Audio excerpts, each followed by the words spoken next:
பையனை விட்டு போகிறது எப்படி இருக்கு? மன கஷ்டம் தான். பிறந்து இன்னும்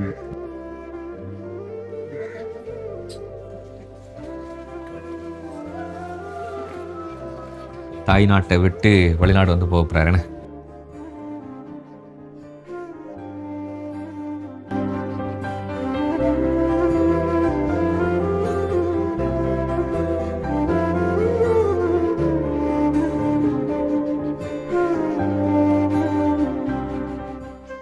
வெல்கம் டு ஆர்ஜே பீத் கேஜே.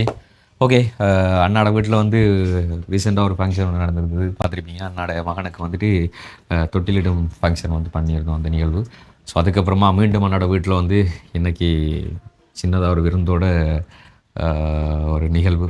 அதாவது என்ன சொன்னால் வந்து நான் மறுபடியும் தாய் நாட்டை விட்டு வெளிநாடு வந்து போக போகிறேன். இப்போ எத்தனை வருஷம் அப்போ வந்து 2 வருஷம்? 2 வருஷமா? வருஷம் 24 வந்து வருஷம் வந்து இப்படி ஓடிக்கொண்டிருக்கண்டே தெரியாமல் இருக்குது. 24க்கு பிறகு தான் வந்து வெட்டிங் நடந்தது. என்ன 2024க்கு பிறகு வந்து வெட்டிங் நடந்து அண்ட் அப்படியே அவங்களோட வாழ்க்கை போயிட்டு இப்போ மகன் புத்திரன் வந்து கிடைச்சிட்டார். ஸோ கிடைச்சி இப்போ 40 ஒரு மாதமும் 10 நாள் பண்ணி இருக்கும். அப்போ கிட்டத்தட்ட ஒரு 41 நாள் 42 நாள் கிட்ட அப்படி போய்கொண்டிருக்குது. அப்போ இன்றைக்கி கிளம்ப போகிறீங்க, என்ன எப்படி இப்போ இருக்குது? அதாவது முதல்ல வந்து குடும்பத்தை விட்டு பிரிஞ்சு போகும்போதும் ஒரு மாதிரியாக இருக்கும். இன்றைக்கி தனியாக ஒரு குடும்பத்தை எடுத்து பொறுப்போடு இருக்கும்போது, சுமைகளோடு இருக்கும்போது போகும்போது இப்போ எப்படி இருக்கு? சொல்கிறேன், உழைப்பண்டா எல்லாத்தையும் இலக்கத்தானே வேணும். சரி, அப்போ யோசிக்கலையா நீங்கள் நாட்டோட இருந்து?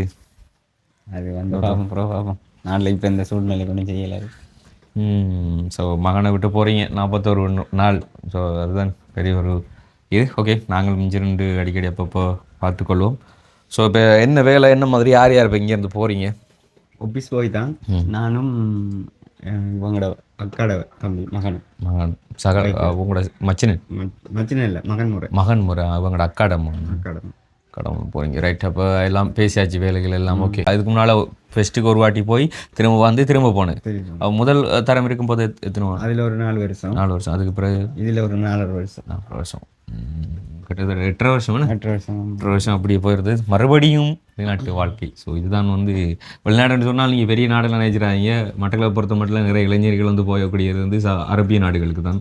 குறிப்பாக வந்து சவுதி அரேபியா, கட்டார், அதே மாதிரி துபாய், அப்படி அந்த நாடுகளுக்கு தான் போவாங்க. மிஞ்சி போனால் ஓமானுக்கோ இல்லைன்னு சொன்னால் குவைத்துக்கோ போவாங்க, அவ்வளோதான் வந்து.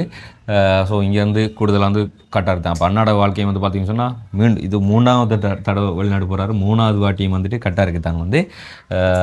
நம்மளும் வந்து வாழ்க்கையில் ஓரளவுக்கு இந்தளவுக்கு கொஞ்சம் மந்திரி காட்டி நானும் கட்டாரில் இருக்க வேண்டிய ஒருத்தன் தான் வந்து. ஆல்மோஸ்ட் எல்லாம் ஓகே பண்ணி தெரிஞ்சு எல்லாம் ரெடி பண்ண டைமில் தான் அது அப்படியே குலாப்ஜ் ஆகி அப்படியே ஸ்டாப் பண்ணி இந்த ஃபீல்டுக்குள்ளே வந்தது. ஆரம்பத்துலேருந்து இந்த ஃபீல்டுக்குள்ளே இருந்து வாழ்க்கையில் ஒரு முன்னேற்றம் இல்லாதனால தெரிந்தானே வீட்டு சிக்கல்களில் வந்து அப்படி தீங்கன்னு சொன்னால், ஆண் பள்ளியில்னு சொன்னால் பொறுப்புகள் வந்து கூடும். ஸோ கடைசிப்படியே நான் இருந்ததால எனக்கு சுமைகள் பொறுப்புகள் பெருசாக இருக்குல்ல. அதனால் வந்து கொஞ்சம் விட்டு இருந்தவங்க. ஆனால் வயசாக ஆக அப்படி இருக்கிறதுனால வீட்டுக்குள்ளேயே கொஞ்சம் பிரச்சனைகள் வந்து ப்ரெஷர் ஆகி அப்படி போகின்ற எடுத்து ஆனால் ஸ்டாப் பண்ணி மறுபடியும் வந்து அதே ஃபீல்டை வந்து சக்ஸஸாக பண்ணி முடித்து இப்போது அதே ஃபீல்டில் இருக்கும். இன்னும் வெளிநாட்டில் வந்து காலடி எடுத்து வைக்கல.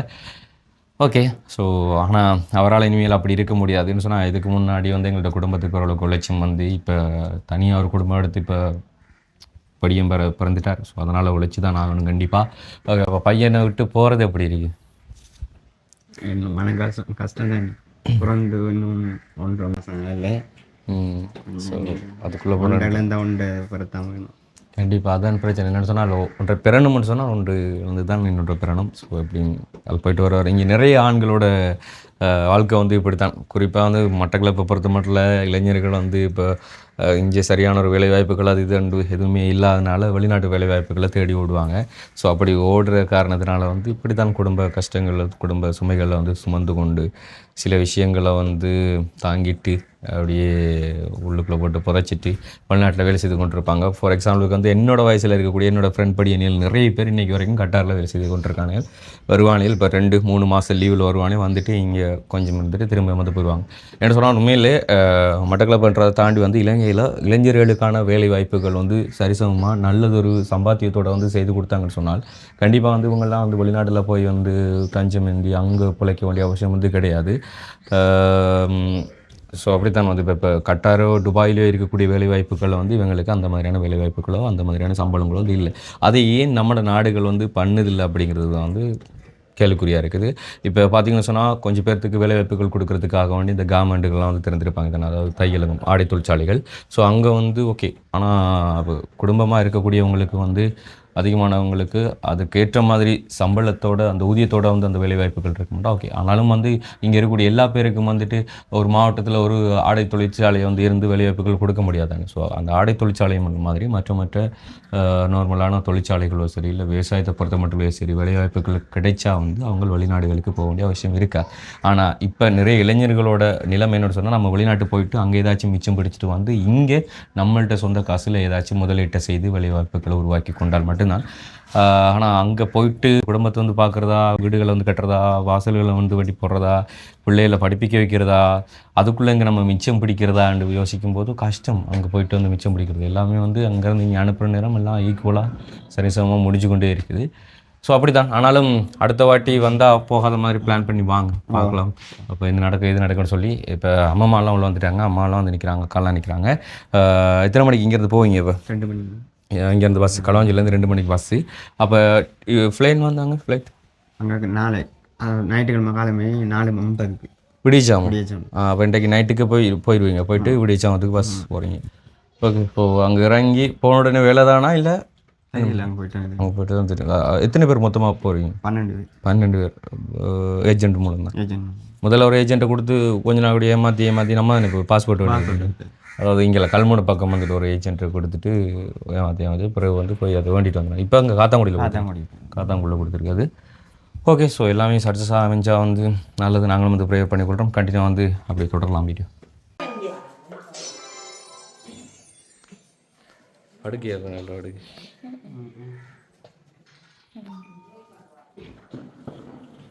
அது இதில் சத்தம் போடப்படலும் பிள்ளார்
ஓகே. இன்னும் கொஞ்சம் நேரத்தில் பஸ் வந்துடும். ஸோ இங்கேருந்து போயிட்டு அப்படி டிரெக்டாக ஏர்போர்ட்டுக்கு போகிற பஸ். ஏர்போர்ட்டுக்கு போகிற பஸ். ஓகே. இப்போ கிட்டத்தட்ட 2 வருஷத்துக்கு முதல்ல உங்களோட வெளிநாட்டு வாழ்க்கை எப்படி இருந்தது அதை சொல்லுங்கள். ரைட். வெளிநாட்டு வாழ்க்கைண்டா நேரம் வந்து நம்ம சிங்கிளாக இருந்தோம். ஒரு இதுவும் இல்லை. நம்ம உழைக்கிறத நம்ம எடுத்து மிச்சத்தை வீட்டு அனுப்புறது. இப்போ அப்படி இல்லை. இப்போ அந்த குடும்பம் கொண்டு வந்துட்டு இப்போ கொஞ்சம் கவலை தான். மகனை விட்டு தெரிஞ்சால அம்மாக்கள் எல்லாரும் தம்பியாக்கள் அங்கே அங்கே எப்படி சமைக்கிறதுலாம் நீங்கள் தான் ரூமோட முதல்ல ரூம் எப்படி போனது வாழ்க்கை சமைக்கிறது இதெல்லாம்? சமைக்கிறது வந்து போச்சு கம்பெனி சாப்பாடையும் கூட நம்ம சமைச்சு சாப்பிட்றோம். நம்ம நல்லா நல்லது. டைமுக்கு தான் வேறு விட்டு வந்து டைமுக்கு தான் சமைக்கணும். நைட்டு 8 மணிக்கு 9 மணிக்கு தான் சமைச்சிருக்கு. 12 மணிக்கு நேர்மிச்சு நைட்டு வந்து. ஆனால் நைட் வேலை தானே உங்களுக்கு அங்கே 3 நேரம் ஷிஃப்ட் கூட வரும். எனக்கு 1 வருஷம் நைட் வேலை செஞ்சேன். அதுக்கப்புறம் மாற்றினேன். அதில் அந்த கண்ணில் கூட கருத்தை இது வரத்துடும் கண் முழிச்சு வேண்டி. ஸோ அப்படி தான் சும்மாலாம் கிடையாது. ஸோ இப்போயே வந்து சொல்கிறேன், இலங்கையை பொறுத்த மட்டும் இருக்கக்கூடிய இளைஞர்கள்லாம் வந்து இங்கே இருக்கக்கூடிய அரசாங்கம் எல்லா பேருக்கும் வந்து வேலைவாய்ப்புகள் தருமா இல்லையான்றதை வந்து நம்மளால் உறுதியாக சொல்ல முடியாது. படித்தா மட்டும்தான் வேலைவாய்ப்புகள் என்று இருந்த பட்சத்தில் வந்து இப்போ படித்தவங்களும் வந்து வேலைவாய்ப்புகள் இல்லாமல் இருக்கிறாங்க. ஸோ நான் அரசாங்கம் வந்து கூடின அளவுக்கு வந்துட்டு உண்மையில் நிறைய உற்பத்திகள், ஃபார் எக்ஸாம்பிளுக்கு வந்து ஜப்பானெல்லாம் சைனாவெலாம் வந்து எடுத்துக்கொண்டு சொன்னால் அங்கே வந்து நிறைய தொழில் வாய்ப்புகளை வந்து அங்கே இருக்கக்கூடிய கவர்மெண்ட் வந்து ஒவ்வொன்றா கிரியேட் பண்ணி கொடுக்குது. அது போக அங்கே ஸ்கூல்லேயே அவங்களுக்கு ஒவ்வொரு சில தொழில் வாய்ப்புகளை வந்து சொல்லி கொடுத்துட்றாங்க, இதை பண்ணணும் அப்படின்னு சொல்லி. அதுக்குரிய சப்போர்ட்டிவ் வந்து அங்கே இருக்கக்கூடிய கவர்மெண்ட் வந்து பண்ணி கொண்டிருக்கு. ஆனால் நம்ம நாட்டில் வந்து பார்த்திங்கன்னு சொன்னால் நம்ம நாடே இப்போ தான் கொஞ்சமாக டெவலப் ஆகி கொண்டு வருது. இதில் வந்து இங்கே இருக்கிறவங்களுக்கு தொழில் வாய்ப்பு துறையில் வந்து எப்படி பெற்றுக் கொடுக்குற அப்படிங்கிற ஒரு கேள்விக்குறியாக இருக்குது. அது போக இன்றைக்கி வீதிகள்லாம் பல இடத்துல வந்துட்டு படித்த பட்டதாரிகள் வந்துட்டு ஆர்ப்பாட்டம் எடுக்கிறதை வந்து பார்த்து கொண்டிருப்பீங்க. ஸோ அதுதான் இப்போ நாட்டில் இருக்கக்கூடிய ஒரு சிச்சுவேஷன். ஸோ அதனால வந்து நம்ம வெளிநாடுகளுக்கு வேலைவாய்ப்புகள் தேடி ஓட வேண்டியதாக வந்து இருக்குது. ஆகவே இளைஞர்கள் வந்து நம்மளுக்குரிய வேலைவாய்ப்புகளை நம்மளுக்கு பிடிச்ச விஷயங்களை வந்து ஃபோக்கஸ் பண்ணி நாமல் தான் வந்து உருவாக்கி கொள்ளணும். ஸோ நான் எப்போயுமே வந்து நம்மளுக்கான பாதைகள் வந்து திறந்து வைக்கப்பட்டிருக்காது, நம்மள் தான் பாதைகளை வந்துட்டு உருவாக்கி கொள்ளணும். இது ஒருத்தங்கள்ட்ட முக்கியமான ஒரு வார்த்தை, அது யார் சொல்லியிருப்பான்னு சொல்லி உங்களுக்கு தெரியும். ஸோ அந்த வகையில் நான் சொன்னால் சரியான மனக்கவலை தான் வந்து நான் தம்பி பிறந்தது வந்து அவர் இப்போ 1 வயசு வரைக்கும் கூட இருக்கலை, பிறந்து ஒரு 1.5 மாதத்தால் வந்து விட்டுட்டு போகிறத என்ன சொன்னால் எவ்வளோ மனக்கவலையாக இருக்குன்னு யோசிங்க. ஆள் வந்து தூங்கிட்டு இருக்காரு. இப்போ ஆள் நீங்கள் வரும்போது தூங்கிட்டு இருக்காரு, ஆள் வரும்போது இருக்கிறார். இப்போல்லாம் வந்து எல்லோரும் வீடியோ கால் தான், அங்கேருந்து இங்கே வரைக்கும் வீடியோ காலில் வந்து பார்த்து பேசுவாங்க. ஒரு காலத்தில் வந்து அதுவும் இல்லை, ஸ்கைப் வந்தப்போல்லாம் வந்து ஓடி வீடியோ காலில் பேசி வச்சுதாங்க. இதுக்கப்புறம் வந்து அப்படியே போயிருந்தது. ஓகே, உங்களோட வெளிநாட்டு வாழ்க்கையை பொறுத்த அளவுக்கு இப்போ எங்களோட மட்டத்தில் இருக்கக்கூடிய இளைஞர்களுக்கெல்லாம் வந்து நீங்கள் ஏதாச்சும் அட்வைஸ் பண்ண போகிறீங்க அப்படின்னு சொன்னால் என்ன சொல்லுவீங்க? படிங்க, நல்ல தொழிலில் படிக்காட்டியும் இப்போ நல்ல டெக்னாலஜி தொழில்கள் இருக்கு. நாங்கள் அந்நியெல்லாம் படிக்கிறதுலாம் அந்நியெல்லாம் இல்லை, இப்போ தான் வந்துருக்கு. இப்போ நாங்கள் அதெல்லாம் செய்ய முடியாது. இப்போ செஞ்சால் உழைப்பு வேறு எதுக்கு வேறு இது. அதில் நீங்கள் படிங்க, நீங்கள் நல்லா படிங்க. படிக்காட்டி டெக்னிக்கல் செய்யுங்க. நாங்கள் அந்நியம் வசதி குறைஞ்சாங்க, இப்போ வந்து எல்லா வசதியும் இருக்கு. அதான் சொல்கிறேன். நீங்கள் உங்களோட வழி உங்களோட கையில் இருக்கு. கண்டிப்பாக. ஸோ இப்படி தானே வந்து இப்போ வெளிநாடு, இப்போ UK யூரோப் கண்ட்ரியெல்லாம் வந்து எடுத்துக்கொண்டு பார்த்தீங்கன்னு சொன்னால் அங்கெல்லாம் வந்து இப்போ ஒரு டைமுக்கு வந்து நம்ம குறிப்பிட்ட அவர்ஸுக்குள்ள வேலை செய்யலாம். மற்ற டைமில் வந்துட்டு நம்ம வந்துட்டு இப்போ யூனிவர்சிட்டி எதுக்காச்சும் என்டர் பண்ணி இப்போ அந்த வேலையை வந்து பார்க்கலாம். ஸோ ஏதாச்சும் வந்து ஒரு டெக்னிக்கலாக வந்து ஒர்க்குகளை வந்துட்டு நம்ம பழகிக்கொள்ளலாம். ஆனால் அதே மாதிரி இங்கே கிடையாது. இங்கே வந்து கிட்டத்தட்ட வேலைகளே நம்ம 12 மணித்தியாலம் 10 மணித்தியாலம் செய்ய வேண்டியா இருக்குது. அதுக்கு கூட சரியான ஊதியம் கிடையாது. அப்படி இருக்கும்போது நம்ம எக்ஸ்ட்ரா மற்றதில் ஃபோக்கஸ் பண்ணி ஒரு வேலையை பழகிக்கொள்றதுன்னு சொன்னாலும் வந்து அது ரொம்ப கஷ்டமானது. ஸோ அப்படி தான் அவர் சொன்ன மாதிரி அவரோட எக்ஸ்பீரியன்ஸை வச்சு கொண்டு சொல்கிறாரு. வந்து எங்களோட சின்ன நாளுக்கும் வந்து இதான் நிலைமை. அவர் இப்படி தான் வெளிநாடு அப்படி போயிட்டு இப்போதைக்கு வந்து ஓரளவுக்கு டிரைவராக இருந்து ஹைவேகள் வந்து போய் வரார். ஆனால் அதுவும் எந்தளவுக்கு நிரந்தரம்னு சொல்லி தெரியாது. சொன்னால் அடுத்தவங்களுக்கு தான் நம்ம வேலை செய்யணும். நம்மளுக்கு நம்ம ராஜாபா முதலாளியாக இருந்து வேலை செய்யும் வரைக்கும் அடுத்தவங்களுக்கு வந்து வேலை செய்யும்போது அந்த வேலை எப்போ இது வரைக்கும் நிரந்தரம் அப்படிங்கிறது வந்து சொல்ல தெரியாது. ஸோ அப்படி ஒன்று இருக்குது. நம்மள்ட்ட முயற்சிகள் தான் நம்ம வாழ்க்கையில் மேலே வாரத்துக்கு. நல்லபடியாக போயிட்டு வாங்க, பயணம் சிறப்பாக அமையட்டும். சரிங்களா? கட்டாருக்கு வரக்கூடியதாக இருந்தால் வந்து சந்திப்போம். என்னென்னு சொன்னால் வந்து மகன் முறை தான் வந்து அண்ணாட வைஃப்ட பெரியம்மாட சித்திர மகள் பெரியம்மாட மகள்கிட்ட மகன் வந்து வெளிநாட்டுக்கு வந்து புதுசு என்னென்று நினைச்சிட்டு போகிறீங்க. இப்போ வெளிநாடு எப்படி இருக்குமெண்டு தெரியாது. அதான் பிரச்சனை. அதான் இப்போ நீ சொல்லு, இப்போ இந்த வெளிநாடு போகிறது வந்து பிடிச்சிருக்கா பிடிக்கலையா? பிடிச்சிருக்கு. பிடிச்சி போவீங்க. அங்கே போனதுக்கு பிறகு நிறைய பேர் சொல்கிற விஷயம்லாம் வந்து இதுதான், ஏன்டா இங்கே வந்தோம் அப்படி சொல்லி யோசிப்பாங்க. அதனால தான் நீங்கள் இங்கே வந்து ஒரு தொழிலை வந்து கற்றுக்கொண்டிருக்கலாம். பட் இருந்தாலும் பிரச்சனை இல்லை. சித்தப்பா ஸோ அண்ணாவும் வந்து கூட போட்டார். புதால் பார்த்துக்கொள்ளுங்க.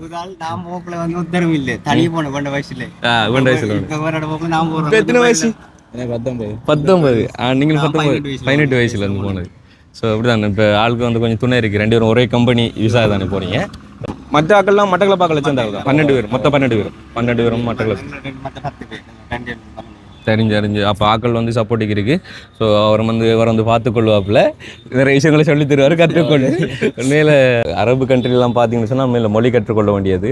பொதுவாக வந்து ஆங்கிலம் தெரிஞ்ச ஓரளவுக்கு மேனேஜ் பண்ணலாம். அதை விட அரபு கற்றுக்கொண்டோம்னு சொன்னால் ஹிந்தின்னா அங்கே வேலைக்கு வரவங்க தான் ஹிந்தியை பழகிக்கொள்கிறாங்க. ஆனால் அரபியை நம்ம கற்றுக்கொண்டோம்னு சொன்னால் அரபு ஆக்களோட பழக்கம் முடிச்சு அங்கே கூட்டின பொசிஷனில் நம்ம வேலை வாய்ப்புகள் எடுக்கலாம். ஸோ அந்த ரொம்ப முக்கியமானது ஒன்று. ஓகே, ஸோ நல்லா கவனமாக வேலை வாய்ப்புகளை செய்யுங்க. யோசிச்சு போகிறது உண்டு, அங்கே நடக்க போகிறது உண்டு. சரிங்களா? ஓகே, நான் பயமுறுத்தல வந்து ஸோ அவங்களாம் சொன்ன இதுதானது. ஸோ பயப்படாமல் நல்லபடியாக தொழில் செய்யுங்க. சரிங்களா? சரியா? ஓகே.